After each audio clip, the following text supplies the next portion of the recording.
दोस्तों आज अयोध्या में राम मंदिर की पहली वर्षगांठ मनाई जाएगी। श्री रामलला मंदिर के प्राण प्रतिष्ठा की पहली वर्षगांठ के मौके पर कई कार्यक्रम आयोजित होंगे। आज से शुरू होंगे ये कार्यक्रम जो कि 3 दिन तक चलेंगे। मुख्यमंत्री योगी आदित्यनाथ इन कार्यक्रम का शुभारंभ करेंगे। आज 11 जनवरी को सीएम योगी राम मंदिर में अभिषेक भी करेंगे। देश भर से तकरीबन 170 संत और धर्माचार्य इसमें शामिल होंगे और अयोध्या राम मंदिर प्राण प्रतिष्ठा की पहली वर्षगांठ के मौके पर पीताम्बरी पोशाक पहनेंगे रामलला, मतलब सोने चांदी के तारों से बनी हुई पोशाक वस्त्र धारण करेंगे आज प्रभु श्री राम। और आज रामलला प्राण प्रतिष्ठा की पहली वर्षगांठ के मौके पर 5 लाख से ज्यादा श्रद्धालु अयोध्या आएंगे। सीएम योगी महाआरती करके इसकी शुरुआत करेंगे। कवि कुमार विश्वास भी आज अयोध्या में भजन गाएंगे और आज से ही वीआईपी दर्शन भी नहीं होंगे। पहली बार दोस्तों अयोध्या में अंगद टीला से श्रद्धालुओं को भी संबोधित करेंगे मुख्यमंत्री योगी आदित्यनाथ। वैसे दोस्तों आपके मन में भी एक सवाल आ रहा होगा कि राम मंदिर की प्राण प्रतिष्ठा तो पिछले साल 22 जनवरी को हुई थी, है ना, तो फिर अभी वर्षगांठ 11 जनवरी को ही क्यों मनाई जा रही है? तो दोस्तों इसके पीछे वजह है हिंदी तिथि, क्योंकि पिछले साल 22 जनवरी को पौष मास के शुक्ल पक्ष की जो द्वादशी तिथि थी वो तिथि इस साल आज ही के दिन पड़ रही है, समझ रहे हो? तो इसीलिए आज 10 दिन पहले ही रामलला की प्राण प्रतिष्ठा की वर्षगांठ मनाई जा रही है ना। आप सबके जीवन पर भी प्रभु श्री राम का आशीर्वाद कृपा दृष्टि बनी रहे। इन्हीं शुभ मंगल कामनाओं के साथ आगे बढ़ते हैं दोस्तों आज की खबरों की तरफ। देखिए पहली अच्छी खबर, केंद्र सरकार ने राज्यों को जारी किए 2.25 लाख करोड़ रुपए। उत्तर प्रदेश को सबसे ज्यादा धनराशि आवंटित हुई और ये नए साल की पहली धनराशि है जो केंद्र सरकार ने राज्यों को विकास के लिए जारी की है। इसमें राजस्थान को भी केंद्र सरकार से 10,426 करोड़ रुपए मिले। केंद्र सरकार ने राज्यों को टैक्स डिवोल्यूशन जारी किया है ना, और इसका उद्देश्य है विकास एवं कल्याणकारी खर्चों को वित्त पोषित करने में मदद करना है। चलिए अगला अपडेट है किसानों के लिए खुशखबरी। अब फसल बीमा योजना की धनराशि मिलने में अगर देर हुई तो किसानों को 12% की इंटरेस्ट रेट यानी ब्याज दर भी मिलेगी। किसानों के हित में केंद्र सरकार की तरफ से ये बहुत ही अच्छा फैसला लिया है और सरकार का कहना है कि किसानों की क्षति का आकलन सैटेलाइट बेस्ड सिस्टम से किया जाएगा जल्द ही। प्रधानमंत्री फसल बीमा योजना के तहत अब तक 1,70,000 करोड़ रुपए से भी ज्यादा के दावों का भुगतान किया जा चुका है। केंद्र सरकार ने 2016 में इस योजना की शुरुआत की थी,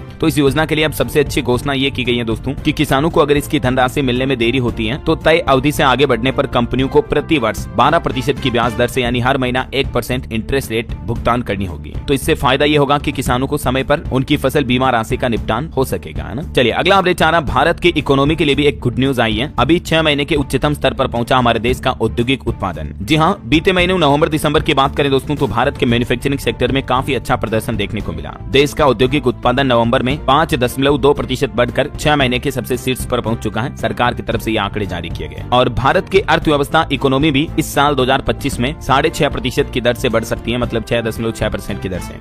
यूनाइटेड नेशंस यानी संयुक्त राष्ट्र की तरफ से भारत की विकास रफ्तार दर को लेकर ये अनुमान जताया गया। वहीं दोस्तों भारत का विदेशी मुद्रा भंडार 5.69 अरब डॉलर घटकर 634.58 अरब डॉलर पर पहुंच चुका है। फॉरेक्स रिजर्व को लेकर भी आरबीआई ने डेटा जारी किए। चलिए अगली खबर देखिए, भारत ने बनाई एक ऐसी चीज की दुनिया भी हैरान रह गई। चीन, यूरोप, अमेरिका क्या सभी डेवलप्ड कंट्री भी हक्के बक्के हो गए। दरअसल भारत ने रेलवे के मामले में एक ऐसी नई तकनीक विकसित की है जो कि अभी दुनिया में किसी और देश के पास नहीं है। खुद रेल मंत्री अश्विनी वैष्णव ने बताया कि भारतीय रेलवे द्वारा विकसित हाइड्रोजन ईंधन से चलने वाले ट्रेन इंजन दुनिया में सबसे अधिक हॉर्स पावर वाला इंजन है और अच्छी बात यह कि अभी ये इंजन सिर्फ भारत में ही बने हैं। सरकार का प्लान है जल्द ही इन इंजन की टेक्नोलॉजी को ट्रक और बसों में भी यूज किया जाएगा। इस इंजन का जल्द ही परीक्षण भी होगा। चलिए अगली खबर है, दिल्ली विधानसभा चुनाव को लेकर भाजपा केंद्रीय चुनाव समिति की बैठक हुई और इस बैठक में प्रधानमंत्री नरेंद्र मोदी, गृह मंत्री अमित शाह, जेपी नड्डा समेत कई दिग्गज नेता शामिल हुए। जल्द ही बीजेपी दूसरी लिस्ट भी जारी कर सकती है। अभी तक 29 कैंडिडेट का ऐलान हो चुका है। वहीं इधर चुनावी माहौल के बीच संजय राउत बोले कि कांग्रेस बताएं इंडिया ब्लॉक यानी इंडिया गठबंधन वजूद में है भी या नहीं है। हम अपने रास्ते चुन लेंगे, लेकिन एक बार गठबंधन टूटा तो दोबारा नहीं बनेगा। आजकल आपको पता होगा दिल्ली विधानसभा चुनाव के साथ ही इंडिया गठबंधन की सभी राजनीतिक पार्टियों के बीच काफी मतभेद हो रहे हैं, कंट्रोवर्सी हो रही है, फूट पड़ रही है। कल जम्मू सीएम ने भी इस पर बयान दिया था ना। चलिए खबर आ रही दोस्तों, सुप्रीम कोर्ट ने ऑनलाइन गेमिंग कंपनियों के जीएसटी नोटिस पर लगाई रोक। कंपनियों को 1.12 लाख करोड़ रुपए के जीएसटी नोटिस भेजे गए थे सरकार की तरफ से, लेकिन फिलहाल सुप्रीम कोर्ट ने इन पर रोक लगा दी है। चलिए अगली खबर देखिए दोस्तों, आतंकियों ने जहां ली थी 7 मजदूरों की जान, उसी जगह परसों 13 जनवरी को आएंगे प्रधानमंत्री नरेंद्र मोदी। सुरक्षा व्यवस्थाओं में जुटी इंडियन आर्मी सेना भी। दरअसल पीएम जम्मू का दौरा करने वाले हैं। जम्मू कश्मीर के दौरे पर आएंगे 13 तारीख को। जम्मू के गांदरबल में 6.5 किलोमीटर लंबी